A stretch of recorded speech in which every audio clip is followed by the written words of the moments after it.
এটা আমার গতকাল রাতের ভিডিও। তোমাদের আমি বলেছিলাম আমি ডিনারে কি বানাচ্ছি, তো চলো সেটাই তোমাদের সাথে শেয়ার করি। ভালো করে দেখো আমি কি বানাচ্ছি। আমি বানাবো পনির পরোটা। রাত্রিবেলা রুটি সবজি কিছু করার থেকে হালকা করে এটা মাঝে সাঝে করে নিলে কিন্তু ভীষণই ভালো লাগে খেতে।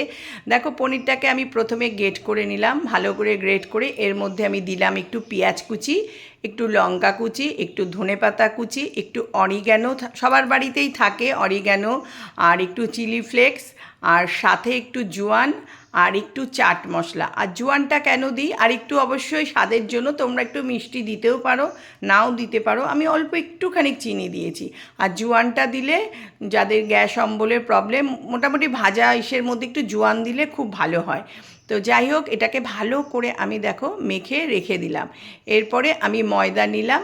ময়দাটা দেখো যার যার ফ্যামিলি হেড অনুযায়ী ময়দাটা মাখবে। আমি 2 বাটি ময়দা নিলাম, আর এর মধ্যে একটু নুন দিলাম আর একটুখানি অয়েল দিলাম, দিয়ে ভালো করে ময়দাটাকে আমি হাতের সাহায্যে মেখে নিলাম। এরপরে দেখো আমি এর মধ্যে গরম জল না, এটা ঠান্ডা জল দিয়ে আমি ময়দাটা মাখবো। ময়দাটা মাখা হয়ে গেলে 5 মিনিট এটাকে রেস্টে রেখে দেবে। আর এর উপরেও একটুখানি অয়েল দিয়ে দেখো আমি রেখে দিলাম, এতে আরও বেশি সফট হবে পরোটাটা।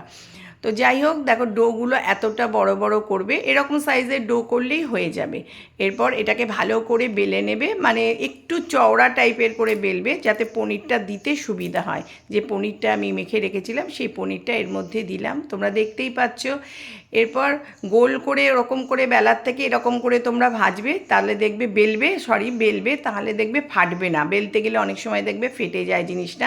2 সাইড দিয়ে ভালো করে বেলে এবার হালকা করে বেলান দিয়ে একটু চেপে দেবে, মানে বেশি না, হালকা করে একটু বেলে দেবে। দেখছি আমি কেমন করে বেলছি, একটুও ফাটবেও না, কোনো কিচ্ছু হবে না, অনেকটা মোগলাইয়ের মতন দেখতে হবে। এরপর 2 সাইডটা দেখো চাটুটা গরম হতে এর উপরে দিয়ে দিলাম।